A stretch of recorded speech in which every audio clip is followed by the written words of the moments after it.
ભગવાન દ્વારકાધીશથી લઈ અને બીજા જે કંઈ પણ કોઈની પણ લાગણી દુભાણી હોય તો સ્વામિનારાયણ સાધુ તરીકે ભગવાન દ્વારકાધીશના શ્રી ચરણોમાં ક્ષમાયાચના ચાહું છું. મારું એવું માનવું છે કે કદાચ પાછળથી કોઈ કે આ પુસ્તકોની સાથે છેડા કર્યા હોય. જોયું છે, જે કંઈ પણ સાંભળ્યું છે એ મૂળ સંપ્રદાયના અમુક તો સાધુય નથી.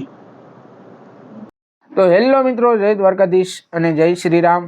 તો મિત્રો, સ્વામિનારાયણ સંપ્રદાયના જે સ્વામીઓ દ્વારા આપણા ભગવાન દ્વારકાધીશ વિશે જે લેખિત ટિપ્પણી કરવામાં આવી હતી તેના સંદર્ભમાં દ્વારકાના સ્વામિનારાયણ મંદિરના સ્વામી કોઠારી માધવ સ્વરૂપદાસજીએ એવું કહ્યું કે જે પુસ્તકમાં લખવામાં આવ્યું છે કે દ્વારકામાં ભગવાન ક્યાંથી હોય તે સંદર્ભમાં તેનો શું પ્રતિસાદ છે એ જાણો.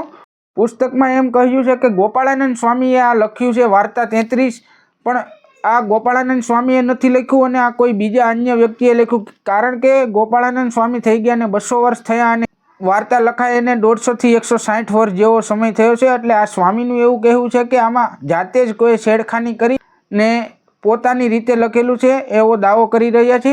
અને એ સ્વામીએ ભગવાન દ્વારકાધીશની જે ટિપ્પણી કરી છે એ બદલ આ કોઈ વ્યક્તિ કે સમાજની લાગણી દુભાણી હોય તો તેની માફી પણ માંગી છે. તો મિત્રો, આપણે સાથે મળીને ચાલો એનો વિડીયો જોઈએ. જય દ્વારકાધીશ.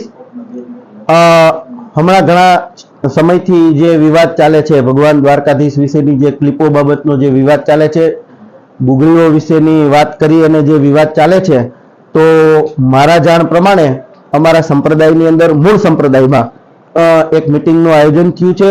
વડીલ મોટેરા સંતો બધા ભેગા થઈ અને એવો નિર્ણય કર્યો છે કે પૂર્વે જે કોઈ પણ આ પ્રકારના વિડીયો થયા છે એના ઉપર કંઈક એક્શન લેવી અને ભવિષ્યમાં જો કોઈ પણ હવે આવી ભૂલ કરે તો એના ઉપર નક્કોર પગલાં લેવા. સંતો દ્વારા જ, સ્વામિનારાયણ સંપ્રદાયના સાધુ એટલે મારા સાધુ, તો આ સાધુઓ દ્વારા ભગવાન દ્વારકાધીશ વિશે જે કંઈ પણ કંઈ કહેવામાં આવ્યું છે, તો ભગવાન દ્વારકાધીશનો જે કંઈ પણ દ્રોહ થયો છે તો હું ભગવાન દ્વારકાધીશના શ્રી ચરણોમાં સ્વામિનારાયણ સંપ્રદાય વતી કરબદ્ધ પ્રાર્થના કરીશ. ભગવાન દ્વારકાધીશ બહુ દયાળુ છે. સાથે હું ગુગડી બ્રાહ્મણ જ્ઞાતિ સાથે સાથે અન્ય ભગવાન દ્વારકાધીશથી લઈ અને બીજા જે કંઈ પણ કોઈની પણ લાગણી દુભાણી હોય તો સ્વામિનારાયણ સાધુ તરીકે ભગવાન દ્વારકાધીશના શ્રી ચરણોમાં ક્ષમાયાચના ચાહું છું. એ પુસ્તકનું નામ છે, તમે જે અત્યારે જે મીડિયામાં ફરે છે એમાં એવું કહેવાય છે ગોપાળાનંદ સ્વામીની વાતો. સ્વામી ધામમાં આવી ગયા એને 200 વર્ષ ઉપર થયું છે. આ પુસ્તક સ્વામી ધામમાં ગયા ત્યાં પછી મને ખબર છે ત્યાં સુધી લગભગ 150-60 વર્ષ જેવું થયું આ પુસ્તક જે લખાણું એ. આપણા ગોપાળાનંદ સ્વામી એટલે કેવા સાધુ. સારંગપુરની અંદર મારા ભગવાન સ્વામિનારાયણની મૂર્તિ પ્રતિષ્ઠા જો એને કરવી હોત તો સારંગપુરમાં સ્વામિનારાયણ ભગવાનની મૂર્તિ પ્રતિષ્ઠા કરી, પણ એમને હનુમાનજી મહારાજની સ્થાપના કરી. એ ગોપાળાનંદ સ્વામીએ કમિયાળા કરીને ગામ છે ભાલ પ્રદેશનું, ત્યાં મૂર્તિ પધારવાનો વારો આવ્યો તો ત્યાં પણ એમને હનુમાનજી મહારાજની સ્થાપના કરી છે. એટલે ગોપાળાનંદ સ્વામી તો ક્યારેય આવું દ્વારકાધીશ વિશે કહે નહીં. મારું એવું માનવું છે કે કદાચ પાછળથી કોઈ કે આ પુસ્તકોની સાથે છેડા કર્યા હોય.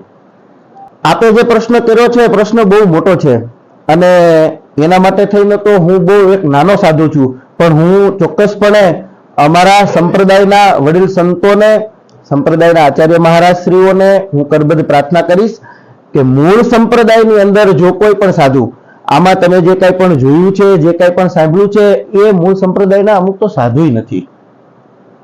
હાલમાં સંતોની એક મિટિંગ થઈ છે અને આવા જે કાંઈ પણ વિડીયાઓ પૂર્વે કોઈ બોલી ગયા છે અથવા તો ભવિષ્યમાં હવે આવું ન થાય એના માટે થઈને એક કમિટીની રચના થશે અને આવું ભવિષ્યમાં જો કોઈ પણ ભૂલ કરશે તો ચોક્કસ એના ઉપર નકોર પગલાં લેવાશે. તો મિત્રો, આ તમે વિડીયો જોયો, આમાં મિત્રો કેવા સ્વામીઓ શાંતિથી વાત કરે છે અને સભ્યતાથી વાત કરે છે. તો ભગવાનને આપણે પ્રાર્થના કરીએ કે આ ટીલાવાળા સ્વામીઓને આટલી બુદ્ધિ આપે અને બોલવાની ભાન આપે કે કોઈ વ્યક્તિ કે સમાજની લાગણી ના દુભાય એવી એને ખબર પડે. તો મિત્રો, આ વિડીયો ગમ્યો હોય તો લાઈક, કોમેન્ટ, શેર, સબસ્ક્રાઈબ કરવાનું ભૂલતા નહીં. અને તમારો બધાનો ખૂબ ખૂબ આભાર કે આપણી ચેનલમાં 5000 સબસ્ક્રાઈબર કમ્પ્લીટ થઈ ગયા છે. તો આવો ને આવો સપોર્ટ કરતા રહેજો. જય દ્વારકાધીશ, જય શ્રી રામ.